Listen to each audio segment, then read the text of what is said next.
Bruselas acaba de presentar su propuesta de reforma del Pacto de Estabilidad y Crecimiento. ¿En qué consiste exactamente esta reforma? ¿Acaso supondrá que España se verá obligada a hacer recortes presupuestarios durante los próximos años? Veámoslo. El Pacto de Estabilidad y Crecimiento es una pieza clave dentro de la arquitectura institucional del euro. Si 20 países, si 20 estados comparten una misma moneda, es necesario que exista algún tipo de coordinación entre ellos a la hora de emitir deuda.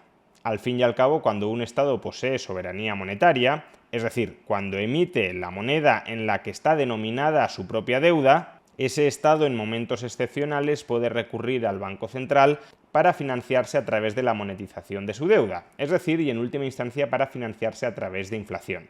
Por supuesto, esta no es la práctica más responsable posible, pero sí es una vía desesperada que pueden tener a su disposición determinados estados, pero sí es una vía que tienen a su disposición aquellos estados con soberanía monetaria. En cambio, cuando un estado renuncia a esa soberanía monetaria, es decir, cuando renuncia a tener su propio banco central, a emitir la moneda con la que se endeuda, entonces ese estado también está renunciando a la posibilidad de monetizar su deuda incluso en momentos de tensión financiera. Y claro, si un estado no puede recurrir a la monetización de su deuda ni siquiera en momentos desesperados, más le vale a ese estado no colocarse a sí mismo en una posición de tensión financiera, en una posición de descrédito financiero. Es muy importante que las finanzas públicas de ese estado sean saludables, estén en buena forma, para que así no necesite recurrir a la monetización de deuda por parte del Banco Central, dado que esa vía está cerrada. O incluso aunque quisiéramos reabrirla, porque uno podría plantear, bueno, ¿y por qué el nuevo Banco Central que emite el euro, la moneda de 20 estados, no acoge también la monetización de deuda de los distintos estados que conforman la eurozona? Aunque el Estado español no pueda monetizar su deuda en su propio Banco Central, podría en principio monetizarla a través del Banco Central Europeo, que es algo que indirectamente se ha estado haciendo durante los últimos años. ¿Por qué no dar rienda suelta a esto? Pues porque démonos cuenta de que cuando un Estado monetiza su deuda en un Banco Central que comparte con otros 19 Estados, en parte ese Estado le está pasando a través del Banco Central el marrón de su endeudamiento al resto de socios del euro, al resto de Estados que conforman la moneda única. Si esa abusiva monetización de deuda termina generando inflación, la inflación no solo la soporta el país que está monetizando deuda pública, sino toda la eurozona.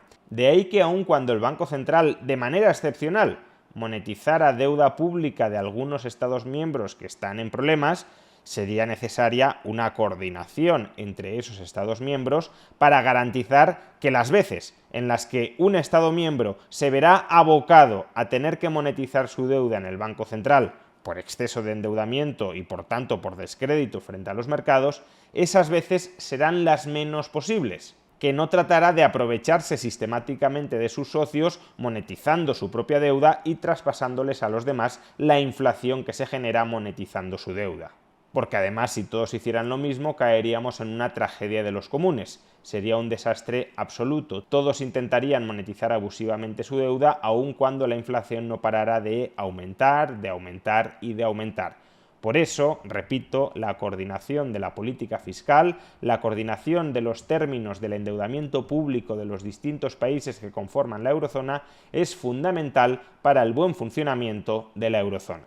Actualmente, el Pacto de Estabilidad y Crecimiento establece que la deuda pública de ningún Estado ha de superar el 60% de su PIB y, a su vez, que el déficit público, es decir, el nuevo endeudamiento anual de un Estado, tampoco ha de superar el 3% del PIB.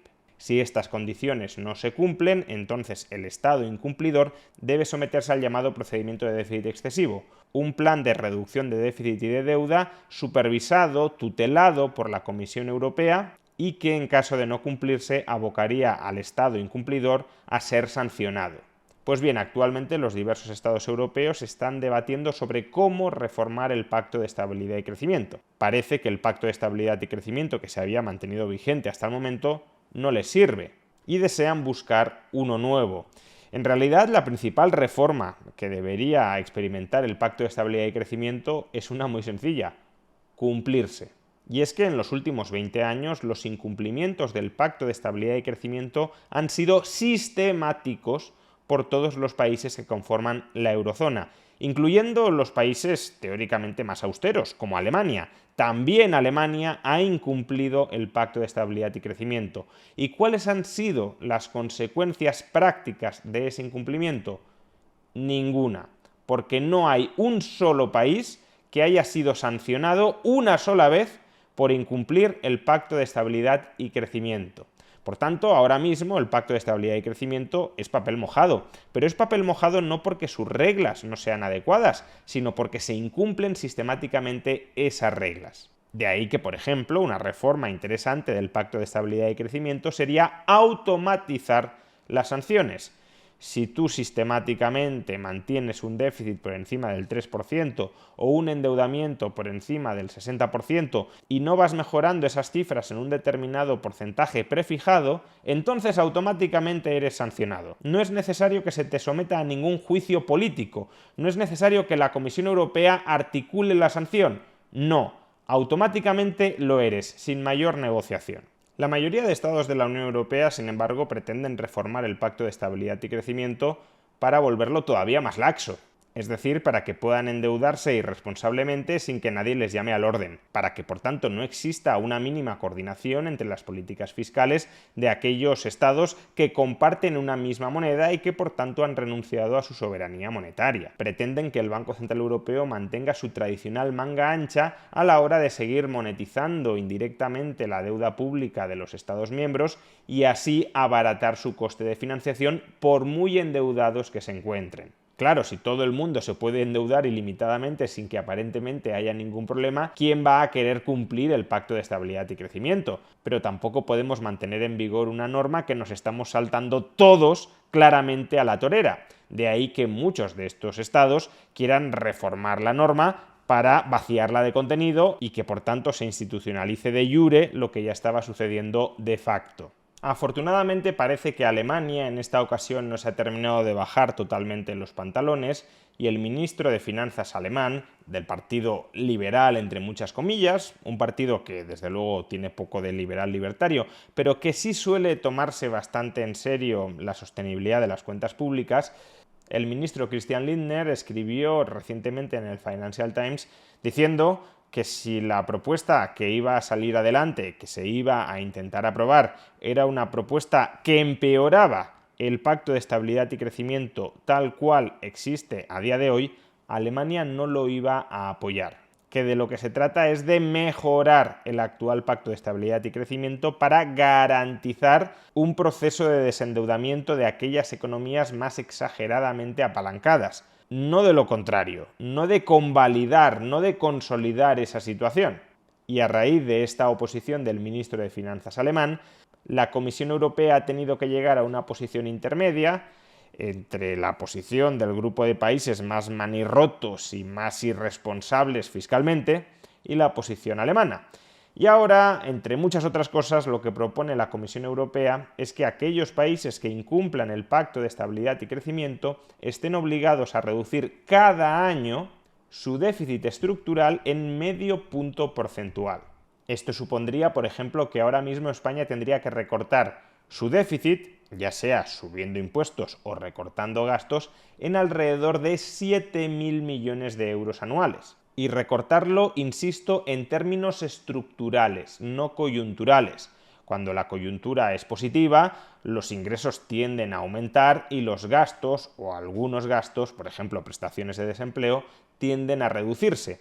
Pero no es eso, aparentemente, no está del todo claro, pero no es eso, aparentemente, lo que está proponiendo la Comisión Europea, sino que el déficit estructural, aquel que no se ve influido por las circunstancias del ciclo, se reduzca en medio punto porcentual de PIB al año. Y esto es fácil de conseguir, es difícil, habitualmente España lo cumple, lo incumple. Pues como podéis observar en este gráfico, elaborado por Miguel Cardoso, economista jefe del BBVA Research, España no habría cumplido esta condición, este requisito, en ningún año desde 2015.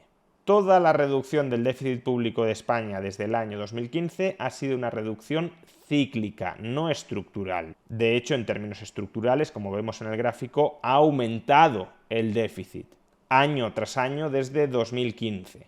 Por tanto, esta propuesta de la Comisión Europea, sin ser la más estricta posible, sí supondría, en caso de salir adelante y en caso de llevar asociado un automatismo en la sanción, cosa que de momento no sucede pero que Alemania sí está reclamando, sí supondría muy probablemente la necesidad de que efectuáramos ajustes en algún momento a lo largo de los próximos años. Ahora, los ajustes vendrían a partir de 2024, es decir, que el actual gobierno de ajustes obligados por el Pacto de Estabilidad y Crecimiento, ninguno. Sea como fuere, necesitamos un pacto de estabilidad y crecimiento sólido y creíble, porque si no, el euro no va a funcionar. El Banco Central Europeo solo será verdaderamente independiente cuando no sienta la necesidad estructural de monetizar la deuda de los estados para evitar su bancarrota y así salvar la unidad del euro.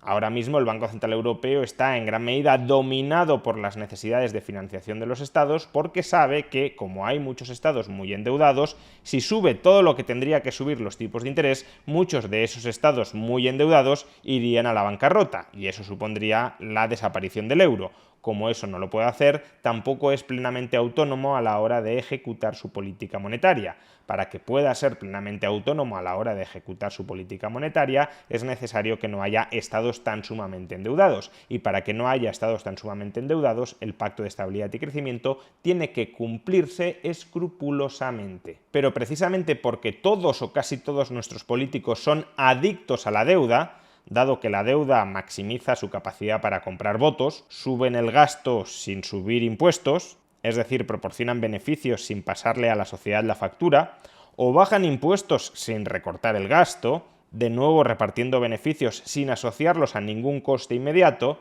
Como todos nuestros políticos son adictos a la deuda, todos nuestros políticos van a intentar, por un medio o por otro, sabotear estructuralmente el Pacto de Estabilidad y Crecimiento, que es lo que ha venido sucediendo en Europa, como ya he indicado, durante las últimas décadas. Ese es, en definitiva, el gatopardismo de la política, del euro y de la Unión Europea. Que todo cambie para que todo siga exactamente igual.